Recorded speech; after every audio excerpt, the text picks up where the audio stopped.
Good morning ಹೆಂಡತಿ. Good morning Partha. Okay, ನನಗೆ late ಆಗ್ತದೆ. I see you later. Hello, ಒಂದು ನಿಮಿಷ. ಯಾಕೆ ಇವತ್ತು ಇಷ್ಟು ಬೇಗ ಹೋಗ್ತಿದ್ದೀರಾ? ಎಲ್ಲಿಗೆ ಹೋಗ್ತಿದ್ದೀರಾ? ಎಲ್ಲಿಗೆ ಅಂದರೆ ಆಫೀಸ್ಗೆ. ಆಫೀಸ್ಗಾ? ಹಾಂ. ನೀವು ಬೇಗ ಹೋಗ್ತಿದ್ದೀರಾ ಇಲ್ಲ ನಾನೇ ಲೇಟ್ ಆಗಿದ್ಬಿಟ್ನಾ? ಓ ಓ ಓ, ಕೂಲ್ ಡೌನ್, ರಿಲ್ಯಾಕ್ಸ್. ನೀವು ಯೂಶುವಲ್ ಟೈಮ್ಗೆ ಹೇಳ್ತಾ ಇದ್ದೀರಾ. ಆ್ಯಕ್ಚುಲಿ ಇವತ್ತು ನಾನೇ ಸ್ವಲ್ಪ ಬೇಗ ಹೋಗ್ತಾ ಇದ್ದೀನಿ. ಐ ಮೀನ್ ಇವತ್ತು ಸೈಟ್ ಇನ್ಸ್ಪೆಕ್ಷನ್ ಇದೆ. ತುಂಬಾ ದೊಡ್ಡ ಪ್ರಾಜೆಕ್ಟು, ಎಲ್ಲದು ನನ್ನ ತಲೆ ಮೇಲೆ ಇದೆ. ನಾನು ಹೋಗಿ ಜಾಗ ನೋಡಿ ಅಪ್ರೂವ್ ಮಾಡಿದ್ಮೇಲೆ ಫಂಡ್ ರಿಲೀಸ್ ಆಗೋದು. ಫಂಡ್ಸ್ ಅಪ್ರೂವ್ ಆಗ್ತಿದ್ದಂಗೆ ಪ್ರಾಜೆಕ್ಟು ಕಿಕ್ ಸ್ಟಾರ್ಟ್ ಆಗುತ್ತೆ. ಸೊ ಇವತ್ತು ನನ್ನ ಡ್ಯೂಟಿ ಅಲ್ಲೇ. ಸೈಟ್ ಇನ್ಸ್ಪೆಕ್ಷನ್ಗೆ ಹೋಗ್ತಾ ಇದ್ದೀನಿ ಅಂತೆಲ್ಲ ಹೇಳಿ ಬಿಲ್ಡಪ್ ತಗೋಬೇಡಿ. ಜಾಗ ನೋಡೋಕೆ ಹೋಗ್ತಾ ಇದ್ದೀನಿ ಅಂತ ಹೇಳಿ. ಅಲ್ಲ ಪಾರ್ಥ, ಇದಕ್ಕೂ ನೀವೇ ಹೋಗ್ಬೇಕಾ? ನಿಮ್ಮ ಅಂಡರ್ ಕೆಲಸ ಮಾಡೋರು ಹೋಗಕ್ಕಾಗಲ್ವಾ? ನೀವು CFO ಅಲ್ಲ, ನಿಮ್ಮ ಅಣ್ಣನ PA ಥರ ಬಿಹೇವ್ ಮಾಡ್ತಾ ಇದ್ದೀರಾ. ಅಪೇಕ್ಷಾ, ಏನ್ರಿ ಈ ಥರ ಹೇಳ್ಬಿಟ್ರಿ?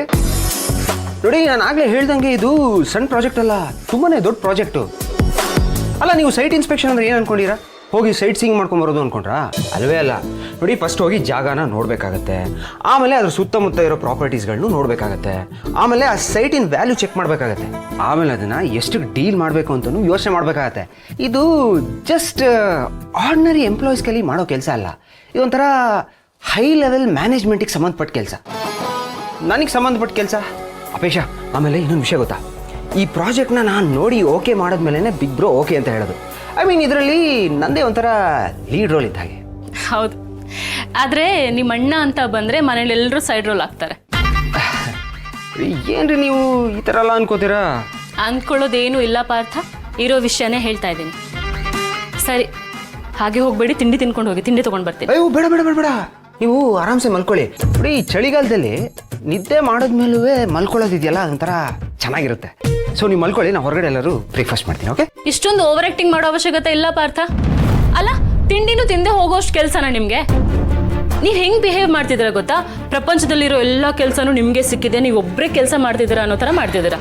ಕೆಲಸ ಇಂಪಾರ್ಟೆಂಟು, ಬಟ್ ಪರ್ಸ್ನಲ್ ಲೈಫ್ ಅಂತಲೂ ಇರುತ್ತಲ್ವಾ? ಶಿಕ್ಷಾ, ನೋಡಿ, ನೀವು ಹೇಳ್ತಾ ಇರೋದು ಕರೆಕ್ಟಾಗೇ ಇದೆ.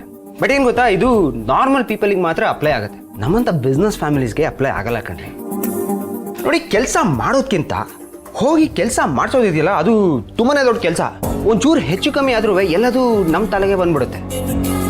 ಅದಕ್ಕೆ ನಾವೇ ಎಲ್ರಿಗಿನ್ನ ಜಾಸ್ತಿ ತಲೆ ಕೆಡಿಸ್ಕೋಬೇಕಾಗತ್ತೆ, ಕಷ್ಟಪಟ್ಟು ಕೆಲಸ ಮಾಡಬೇಕಾಗತ್ತೆ.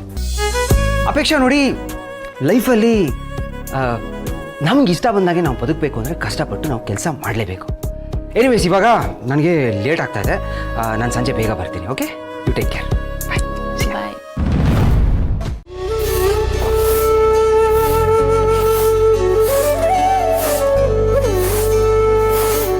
ಸುಧಾ, ಎಲ್ಲಿ ಲಚ್ಚೆ ಕಾಣಿಸ್ತಾ ಇಲ್ಲ? ಮಲಗಿದಾಳ ಇನ್ನ? ಇಲ್ಲ ಆಂಟಿ, ಅವಳು ಬೆಳಗ್ಗೆನೆ ಎದ್ದು ಶಾಲೆಗೆ ಹೋದ್ಲು. ಇಷ್ಟು ಬೇಗನಾ? ಅದು ಶಾಲೆಯಲ್ಲಿ ಮಕ್ಕಳನ್ನೆಲ್ಲ ಗುಂಪು ಮಾಡಿ ಕರ್ಕೊಂಡು ಹೋಗ್ತಾರಲ್ಲ, ಪಿಕ್ನಿಕ್ಕು, ಅಲ್ಲಿ ಹೋಗಿದ್ದಾಳೆ. ಹೌದಾ? ಸರಿಮ್ಮ, ಎಲ್ಲರ ಜೊತೆಗಿದ್ರೆ ಅವಳಿಗೂ ಖುಷಿ ಆಗತ್ತೆ ಬಿಡು, ಹೋಗ್ಲಿ. ಹ್ಞೂ ಆಂಟಿ, ನಮಗೆ ಕಷ್ಟ ಇದ್ದಿದ್ದೆ, ನಮ್ಮ ಕಷ್ಟ ಯಾವತ್ತೂ ಅವಳಿಗೆ ತಾಗಬಾರ್ದು. ಇದೆಲ್ಲ ನಮ್ಮ ಕಾಲಕ್ಕೆ ಮುಗ್ದೋಗ್ಬಿಡ್ಬೇಕು. ಅದಕ್ಕೆ ಹೋಗ್ಬಾ ಅಂತ ನಾನೇ ಕಳಿಸ್ಕೊಟ್ಟೆ. ಅದು ನಿಜಾನೇ ಅನ್ನು. ನಮ್ಮ ಜೀವನ ಹೆಂಗಾದ್ರೂ ಇರಲಿ, ಮಕ್ಕಳು ಚೆನ್ನಾಗಿರ್ಬೇಕು, ಅದೇ ಅಲ್ವಾ ಅಪ್ಪ ಅಮ್ಮ ಬಯಸೋದು. ಹೌದಾಂಟಿ.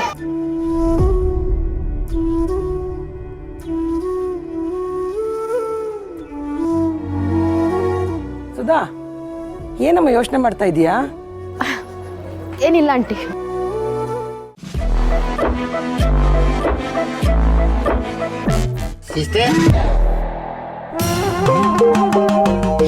ಏನಣ್ಣ ಬೆಳಗ್ಗೆ ಕುಡಿತಾ ಇದೆಯಲ್ಲ?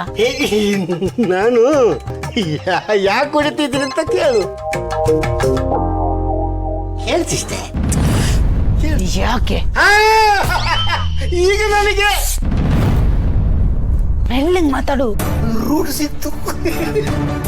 ಹಿರಿ ಮಗ ಇದ್ದಾರಲ್ಲ ಜಯದೇವ, ಅವನನ್ನು ನಮ್ಮ ಪಾರ್ಟಿಗೆ ಸೇರಿಸ್ಕೊಂಡಿತ್ತು ತುಂಬಾ ಒಳ್ಳೇದಾಯ್ತು. ಏನಕ್ಕೆ ಅಂದ್ರೆ ಅವನು ನಮ್ಮ ಕಡೆ ಬಂದಿತ್ತು. ನಮ್ಮ ಆತ್ಮಬಲಕ್ಕೆ ಆನೆ ಬಲ ಬಂದಂಗಾಯ್ತು. ಅವನು ನಮ್ಮ ಜೊತೆ ಇದ್ದಾನೆ ಅನ್ನೋದೇ ಒಂಥರ ಗ್ರೇಟ್ನೆಸ್.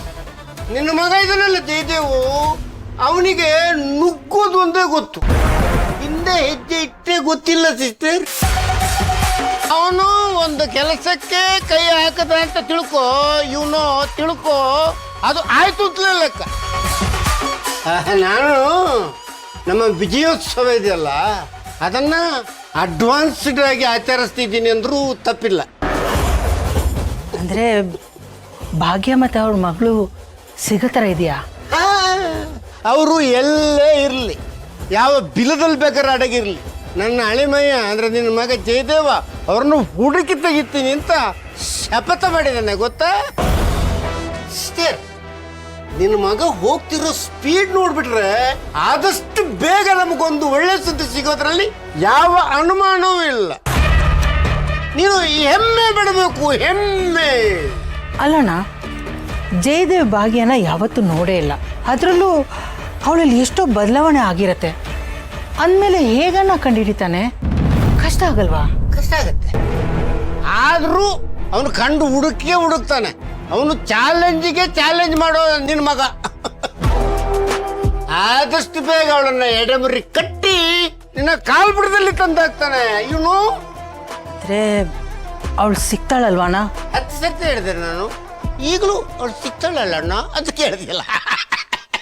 ಎಷ್ಟೇ ಕಷ್ಟ ಆದರೂ ಅವ್ರನ್ನ ಹಿಡಿತಾನೆ ಜಯದೇವ್. ಸಿಸ್ಟರ್, ಏನು ಅಷ್ಟು ಡೀಪಾಗಿ ಯೋಚನೆ ಮಾಡ್ತಾ ಇದ್ದೀನಿ? ಆರಾಮಾಗಿರು, ಎಲ್ಲವೂ ನಮಗೆ ಒಳ್ಳೆಯದೇ ಆಗುತ್ತದೆ. ನಾವು ಮಾಡ್ತಾ ಇರೋದು ಕೆಟ್ಟ ಕೆಲಸನೇ ಇರಬಹುದು, ಆದರೆ ಆತ್ಮಬಲ ಎನ್ನುವುದೊಂದು ಇದೆಯಲ್ಲ, ಅದು ಅವನ ಅಜ್ಜಿ ದೈವ ಬಲವನ್ನು ಮೀರಿದ್ದು. ಆ ದೇವರು ನಮ್ಮನ್ನು ಕೈ ಬಿಟ್ಟರು ನಮ್ಮ ಪ್ರಯತ್ನ ಅನ್ನೋದು ಖಂಡಿತ ನಮ್ಮ ಕೈ ಹಿಡ್ದೇ ಹಿಡಿಯುತ್ತೆ. ಇವನು